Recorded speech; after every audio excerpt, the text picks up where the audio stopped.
पागल दिल बना, देख के एहन हालत रोजे काने हमर माय। एक पगली के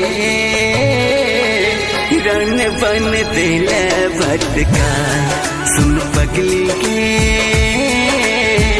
रन बन दिल भटका।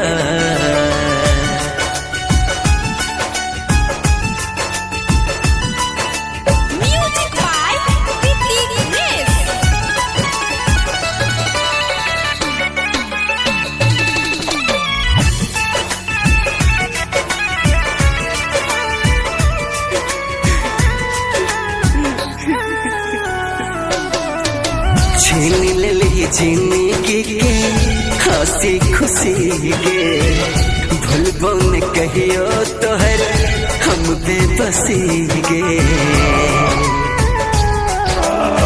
छीन ले जिंदगी के हंसी खुशी गे, भूलबो न कहियो तोहर हम बेबसी गे। तू अहिना कन भी जहिना कानै छियै आ, ऐसा निक दैता हमरा फांसी पर लटका। एक पगली के रन बन दिल भटका, सुन पगली के रन बन दिल भटका।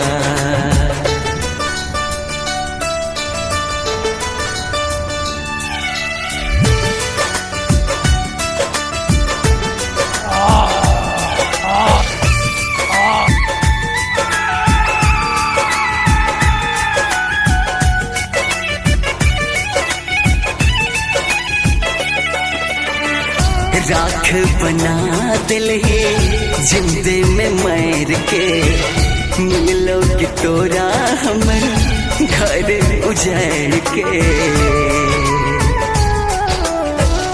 राख बना दिल ही जिंदे में मैर के, मिलो कि तोरा हमर घर उजड़ के। केशव मुकेश भगत के जिंदे दिल दफना, बीच सफर में लाके हमरा दिल ही तू अटका। एक पगली के रन बन दिल भटका, सुन पगली के रन बन दिल भटका।